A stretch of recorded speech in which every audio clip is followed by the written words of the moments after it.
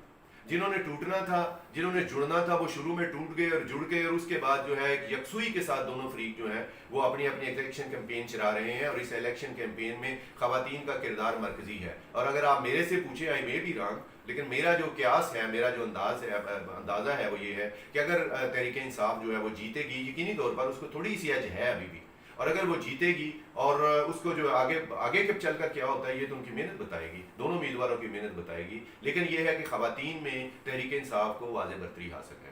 ایک تو آستانہ عالیہ کے ساتھ جو ایک ایسوسیشن ہے, لوگوں کی جڑت ہے, وہ بھی ہے, اور ایک دوسرا ان میں خواتین میں ان کا کام بھی بہتر ہے. تحریک انصاف کی خواتین لاہور سے آ کے جو یہاں پہ انہوں نے بھی محنت کی ہے, ڈور ٹو ڈور کیمپین اچھی چلائی ہے. سو خواتین میں ان کی کیمپین اچھی جا رہی ہے. تحریک انصاف کے کارکنان, جب میاں ابو بکر صاحب کو ٹکٹ ملا شروع میں تو وہ تھوڑے کنفیوز تھے. میاں صاحب کی ایک شخصیت ہے, وہ زیادہ گھلتے ملتے نہیں ہیں, وہ سیاسی شخصیت بھی نہیں تھے. اس سے پہلے انہوں نے کوئی الیکشن نہیں لڑا, ان کا اپنا جو ایک روحانی سلسلہ ہے اور وہ اسی کی طرف متوجہ تھے. لیکن اس بار ان کو ٹکٹ ملا. ظاہر ہے کچھ ڈھنگ انہوں نے بدلنا تھا اور کچھ صورتحال کو کارکنان نے سمجھنا تھا. سو پی ٹی آئی کے کارکنان ان کے ساتھ جڑے بھی, سارے نہ جڑے, جو جڑے وہ ووٹر کے طور پر جڑے, اور کچھ سپورٹر ہو گئے اور کچھ غیر جانبدار ہو گئے. تو بہرحال یہ ہے کہ وقت گزرنے کے ساتھ ساتھ میاں شرک پوری صاحب کی جو کیمپین ہے اس میں ضرور یہ دیکھا گیا ہے کہ اب پی ٹی آئی کے کارکنان بھی ان کی طرف متوجہ ہیں. اس التوا جو پہلے ڈالا گیا ہے 1 مہینے کا, 1 مہینے سے بھی زیادہ, اب چونکہ وہ 16 اکتوبر کو الیکشن ہونے ہیں, اس کا فائدہ یقینی طور پر میرے خیال میں رانا تنویر حسین کو ہوگا, چونکہ وہ گین کر رہے تھے. پیر شریف پوری صاحب جو ہیں وہ بھی اپنی طور پر ایفرٹ تو بہت کر رہے تھے. علی اصغر منڈا صاحب بہت ایفرٹ کر رہے تھے. بڑی جان لڑائی ہے انہوں نے, اس میں کوئی شک نہیں ہے. علی اصغر منڈا نے جس طرح کے کسی کا الیکشن لڑنا چاہیے وہ انہوں نے اسی طرح دل سے لڑا ہے, پوری جان سے لڑا ہے, پورا سینہ تان کے لڑا ہے, اور سمجھ لے کہ ہر طرح کے ہتھیاروں کو وہ بروئے کار لائے ہیں. لیکن یہ التوا جو ہے یہ ان کے لیے ایک بہت بڑا چیلنج ہے. اس التوا میں اگر رانا تنویر حسین صاحب اور ان کی ٹیم کی پیش رفت جاری رہی تو ان کے لیے آئندہ الیکشن میں جو ہو رہا ہے 16 اکتوبر کو جس کی ووٹنگ ہونی ہے اس میں ان کے لیے مشکل ہو سکتی ہے. ایک جو ہے بات یہ دلچسپ یہ بات ہوئی ہے کہ رانا تنویر حسین صاحب کا جو الیکشن ہے, جو ان کے لوگ ان کے ساتھ جڑے ہیں, جن کو لے کے چلے ہیں, رانا تنویر حسین کا چونکہ اوور آل گروپ پہ گہرا اثر ہے. سو کوئی ٹوٹا نہیں ہے, کوئی گیا نہیں ہے, کوئی ایسی بات نہیں کر رہا, لوگ ان کے ساتھ ہیں, یا کم از کم اس طرح خلاف نہیں ہوئے, یا بیچ میں رہ کے ایسی باتیں نہیں کرتے جو حوصلے توڑنے کا سبب ہوں. میاں جلیل شریف پوری صاحب نے البتہ یہ کیا ہے. پچھلے دن انہوں نے ایک جگہ پہ کہا کہ اگر الیکشن آئندہ, میں کسی صورت بھی آئندہ الیکشن میں جو ہے وہ علی اصغر منڈا صاحب جو ہیں ان کی حمایت نہیں کروں گا. تو یہ ایک دراڑ ڈال دی انہوں نے, یہ پھلجڑی چھوڑ کے انہوں نے کوئی اپنے امیدوار کے حق میں کزن جو ہے ان کے میاں ابو بکر شیخپوری صاحب جو ہے ان کے حق میں انہوں نے کوئی اچھی بات نہیں کہی. یہ غصے میں کہی, برہمی میں کہی, بے خیالی میں کہی, جان بوجھ کے کہی, جو بھی تھا اس کا سیاسی نقصان ہی ہو سکتا ہے, فائدہ نہیں ہو سکتا. جس پر منڈا برادران نے بھی جو ہے اس پہ رد عمل کا اظہار کیا. انہوں نے کہا کہ ہم اپنی ان کے لیے حمایت کو سوچیں گے BP 139 میں, اور پارٹی قیادت سے بھی اس بات کی شکایت کریں گے کہ یہ ان کے ارادے ہیں اور اس طرح کی یہ بات کر رہے ہیں. تو انہوں نے یہ بات کی, لیکن یہ لگتا یہ ہے کہ اس ایک دراڑ کو تو کچھ نہ کچھ کسی طرح سے مینڈ کیا ہے. چونکہ آج ایک جلسہ ہوا ہے, اس جلسہ میں نے دیکھا کہ چودھری علی اصغر منڈا صاحب اور پیر ابو بکر صاحب ایک سٹیج پہ ہیں. سو اس کا مطلب ہے انہوں نے اس کو انا کا مسئلہ نہیں بنایا, لیکن اپنا احتجاج ریکارڈ کروایا. اگر اسی طرح کی پھلجڑیاں آئندہ بھی پیر صاحب چھوڑتے رہے, اور میری مراد پیر جلیل شیخپوری صاحب سے ہے, جو واضح طور پر آپ سب جانتے ہیں وہ قومی اسمبلی کے ممبر رہے ہیں, اور وہ ایک دینی گھرانے سے ان کا تعلق ہے, اور وہ ضلع ناظم رہے ہیں, اور وہ MP رہے ہیں. الفاظ کا ان کے پاس چناؤ میں وہ ایسا نہیں ہے کہ وہ چناؤ سوچ سمجھ کے نہ کر سکتے ہوں, یا لفظ ان کے پاس نہ ہو, سارا کچھ ان کے پاس ہے. لیکن انہوں نے یہ سیاسی غلطی کی ہے جس کا نقصان ان کے کزن کو اور خود ان کے اپنے امیدوار کو اور تحریک انصاف کو ہو سکتا ہے. اور دوسری بات یہ ہے کہ تحریک پاکستان مسلم لیگ نون کو اس لحاظ سے بھی یہ ہے کہ انہوں نے یہ ایک پراپوگنڈا ہوا تھا کہ الیکشن ملتوی ہو گیا ہے, تو یہ انہوں نے خود کروایا ہے. تو وہ خود ہی ہائی کورٹ چلے گئے کہ الیکشن ملتوی ہوا ہے تو اس کو ملتوی نہ کیا جائے. تو ایک اخلاقی برتری ان کے پاس بھی ہے کہ وہ کورٹ میں گئے کہ الیکشن ملتوی ہوا ہے, اس سے ہمیں نقصان ہوا ہے. تو آپ اس کا مطلب ایک تو یہ ہے کہ انہوں نے یہ ان کے سر پہ یہ الزام نہیں اب آپ رکھ سکتے آپ کہ الیکشن التوا میں انہوں نے ڈالا. دوسری بات یہ ہے کہ وہ اپنے طور پر سمجھتے ہیں کہ وہ اتنے پر اعتماد ہیں کہ وہ یہ الیکشن جیت سکے. سو یہ ایک بڑی دلچسپ بات ہے. الیکشن کا کیا فیصلہ ہوگا وہ تو 16 اکتوبر کو ہوگا. ہم نے یہاں پہ یہی ایک ہی بات کرنی ہے کہ آپ لوگ جو ہے الیکشن لڑیں ایک دوسرے کے خلاف. جو جیتے وہ اپنے ووٹوں سے جیتے, اور جو ہارے وہ اپنی عدم کارکردگی کی وجہ سے ہارے. یہی ہونا چاہیے. ایک دوسرے کو برا بلا کہہ کے, ایک دوسرے کی ٹانگیں کھینچ کے, اور ایک دوسرے پہ پرسنل اٹیک کر کے, یہ کوئی اچھی روایت نہیں ہے جو یہاں پہ قائم ہو رہی ہے, ہونے جا رہی ہے, اور جس کے آئندہ بھی ہونے کا امکان ہے. بہرحال ہم سمجھتے ہیں کہ بیٹر سینس پریویل کرے گی, اور انشاءاللہ تعالیٰ دونوں امیدواروں نے یہ جو دن ان کے پاس خالی آئے ہیں جس میں الیکشن التوا میں ڈال دیا گیا تھا اور نئی تاریخ کا اعلان نہیں ہوا تھا, ضرور دونوں نے سوچا ہوگا کہ اخلاقی برتری سے چلنا چاہیے. ایک فریق اگر گالیاں نکال رہا ہے, برا بلا کر رہا ہے, تو دوسرے فریق کو چاہیے کہ وہ تحمل سے رہے اور اپنی اخلاقی برتری جو ہے اس کو برقرار رکھے. ایک شعر ہے جو دونوں فریقین کی نظر ہے کہ دلوں کو زخم نہ دو حرف ناملائم سے, یہ تیر وہ ہے جو لوٹ کے بھی آتا ہے. پاکستان زندہ باد.